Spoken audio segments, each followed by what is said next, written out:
যাচ্ছ? গ্রামের বাড়ি কথাটা শুনলেই মনের মধ্যে শান্তি শান্তি কাজ করে, তাই না? ছোটবেলার কত শত স্মৃতি মনে পড়ে যায়, কিন্তু জীবনের ব্যস্ততায় চাইলেও হয়তো আর গ্রামের বাড়িতে যাওয়া হয়ে ওঠে না।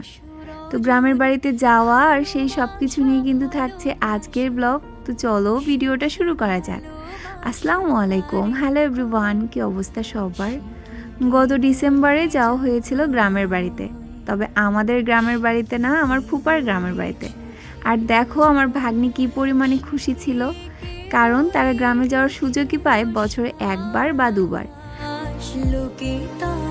আর জানো, ছোটবেলায় আমি ভাবতাম সবাই ঈদ করতে গ্রামের বাড়িতে যায়, সবার গ্রামের বাড়ি আছে, আমাদের কেন নেই? যার কারণে ছোটবেলাতেও যাওয়া হতো এই ফুপাদের বাসাতেই। আর ফুপিরা যেহেতু অনেক দিন ধরেই গ্রামে আর থাকে না, যার কারণে আর যাওয়াও হয়ে ওঠে না। কিন্তু লাস্ট একটা বছরের মধ্যে আমরা দুবার গ্রামের বাড়িতে গিয়েছিলাম। আর গ্রামে যেহেতু থাকা হয় না, যার কারণে কোনো বাজারও ছিল না, তাই আমরা গিয়েই আগে বাজারে গিয়েছিলাম, আর এখান থেকে বাজার করেই আমরা বাসার দিকে রওনা হচ্ছিলাম। আর এই যে পুকুরটা দেখতে পাচ্ছ, ছোটবেলাতে এই পুকুরেই আমার ফুপি আমাকে অনেক সাঁতার শেখানোর চেষ্টা করেছে, কিন্তু তারপরেও না আমি সাঁতার শিখতে পারিনি। তো যাই হোক, সন্ধ্যায় আবারও একটু বের হওয়া হয়েছিল চা খাওয়ার জন্য, কারণ শীত তখন অনেক বেশি ছিল, আর চা খেলে তো সবসময় একটা শান্তি কাজ করে। আর এই যে আমার ফুপি, এখানে ফুপাও ছিল। ছোটোবেলাতে আমি আমার দাদিকে বলতাম, আমার ফুপিকে তুমি এত দূরে কেন বিয়ে দিয়েছো, তাও আবার গ্রামে।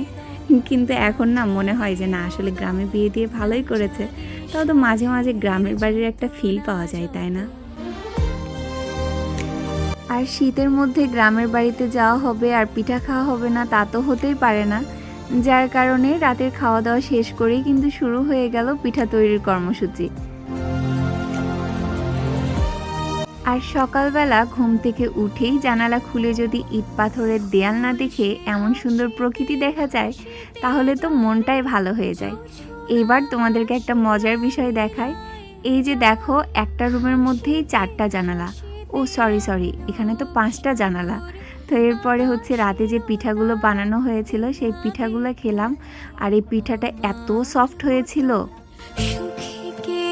এরপরে বাইরে গিয়ে দেখছিলাম আমার ভাগ্নিরা এখানে খেলছিল, আর এই খেলাটা দেখে না আমার ছোটবেলার কথা খুবই মনে পড়ছিল। তোমরা কে কে ছোটবেলায় এটা খেলেছো অবশ্যই কিন্তু কমেন্টে জানাতে পারো। আর সকালের খাবার হিসেবে ছিল খিচুড়ি, ডিম ভাজি, বেগুন ভাজি আর মাছ ভাজি। আমার খিচুড়ি অনেক ভালো লাগে, তবে সেটা নরম আর মাখো মাখো খিচুড়ি। আমার না ঝরঝরে খিচুড়ি একদমই খেতে ভালো লাগে না। তা আমি তো এখানে খিচুড়ি খাচ্ছিলাম, কিন্তু আমার ভাগ্নি দেখো একদম মুখের মধ্যে খাবার নিয়ে বসে আছে। আব্বু এখানে খাচ্ছিল। এরপরে আমরা সবাই মিলে চলে গিয়েছিলাম কুশার খাওয়ার জন্য। আর এই সুন্দর দৃশ্যগুলো কিন্তু তোমরা শুধু গ্রামেই দেখতে পারবা, মানে শহরের যতই সৌন্দর্য থাক, গ্রামের এই সৌন্দর্যগুলোকে কিন্তু একদমই বিট করতে পারবে না। এরপরে হচ্ছে মেরিনা আন্টি এখানে কুশার কেটে দিচ্ছিল। কুশারগুলো কাটার পরে ফুপি তো ওখানেই একদম পানি দিয়ে ধুয়ে পরিষ্কার করে নিচ্ছিল। আর এই কুশারগুলো এত মিষ্টি ছিল। আচ্ছা, তোমাদের এলাকাতে এটাকে কি বলে বলো তো? আমরা তো এটাকে কুশারই বলি। আর কুশার কাটার পরে দেখছিলাম গাছে কলাও পেকেছে, যার কারণে কিন্তু কলাও পাড়া হচ্ছিল। যেহেতু ফুপিরা গ্রামে খুবই কম যায়, যার কারণে যখনই যায় একদম সব কিছু পেরে রেডি করে নিয়ে আসে বাসায়। আর এইদিকে কচু দেখে আমার ফুপির আবার কচুও খেতে ইচ্ছে হয়েছে, যার কারণে মেরিনা আন্টি আর আমার ফুপি মিলে কচু কাটছিল। আর এরপর আমরা সবাই মিলে এখানে বসে বসে কুশার খেয়েছি। আর সকালে যে কচুগুলো তোলা হয়েছিল দুপুরে সেটাই ভাজি করা হয়েছিল, সাথে ছিল গরুর মাংস।